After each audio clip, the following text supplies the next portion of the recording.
Hello, class. After reading chapter four, to give you guys like a summary or a synthesize, what I learned is that perception is different for everybody, and that we all perceive things differently, and all process information that we, um, you know, receive from other people and other sources differently, depending on how we how we see it, how we best see fit.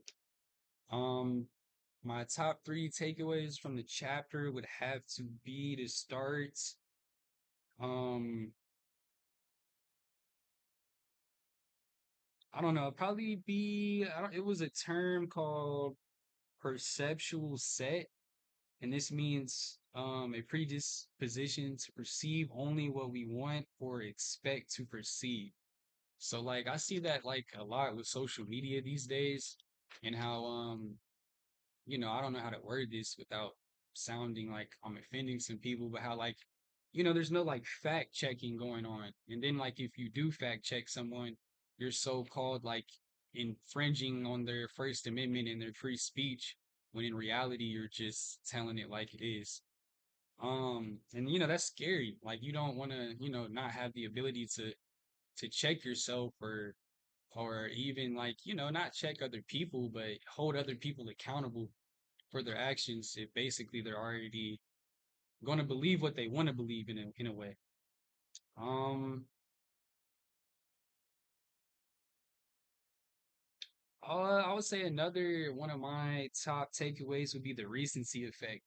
Just because like our whole lives were raised to our parents tell us that our first impression is really important. Not only our parents, teachers, any like older authority figure for the most part, like told you that your first impression is the most important impression. But the recency effect states that the most recent, well, excuse my words, the most recent impression we have of someone is more powerful than our earlier impressions.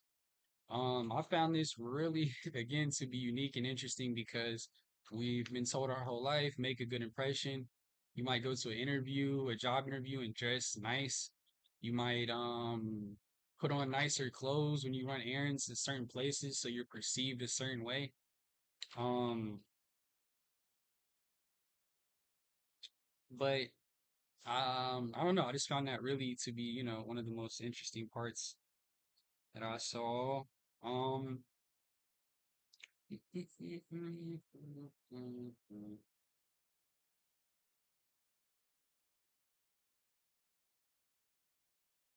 oh, the final thing that I found to be really interesting was egocentrism. I think I'm saying that right, egocentrism. And basically this can influence our perceptions on others.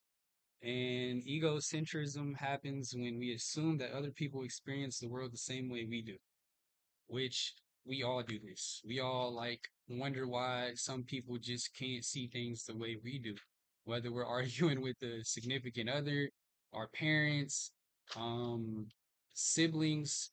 We want people to see our point in an argument, but we have to understand that they see things differently than we do. And I especially, went through this with like my siblings. We would get into arguments about things, and it would be over the smallest things, but because they see it their way and I see it my way, we can never actually, come to terms or, come to an agreement, like a common ground, because we see the world in two different lenses. Um,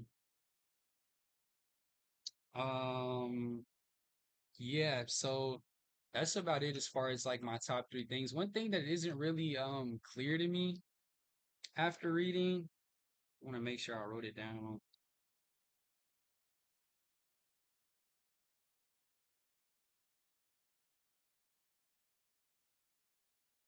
Oh yeah, when I talked about first impressions and the recency effect. It's like I don't know, that part tripped me up because it's like I don't know who's taking like psychology and sociology, but it's like for the most part, you always want to be on the good side of a first impression.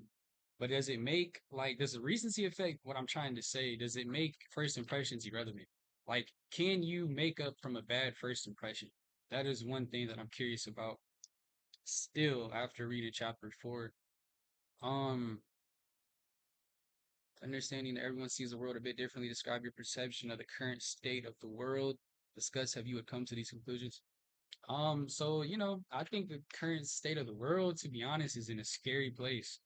Um, like I said earlier about like fact checking, um, doing basic research, which I feel like we were all taught in like elementary school to like check your sources, don't believe things that you see online without, reading deeper into them. But I don't know. I feel like the what I worry about the most is like how quickly false information and misinformation can be spread to the general public and how, people would take it and run with it without again doing any research for themselves or anything like that. Um, I came to these conclusions by, I don't know, I would say watching the news, um, just trying to stay educated about what's going on and like comparing like the news that's like, facts and sources with like certain things you see on social media. And it's not, I don't know, it's kind of scary because it's like, you can turn on the news, you know what I'm saying? And just look for yourself. You don't have to believe some random source that you found on the internet. It's unfortunate, but it's the truth. Um, what shaped your perception and who influences your perception most? I would say, like, I don't know, the media I take in influences my perception the most. I mean, I feel like that goes for anybody, whatever kind of content you're taking in. Kind of learned about that in the chapter as well. You got positive and negative bias. So like whatever information that like you're taking in is how you're going to, or it's how you're going to be influenced. I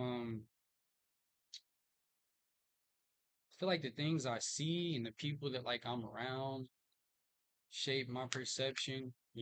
Obviously people see it different than me. People will always see things differently than me my entire life. Um, but I would say like my experiences and just going through things in life mainly has shaped my perception. But yeah, that's it. Thank you.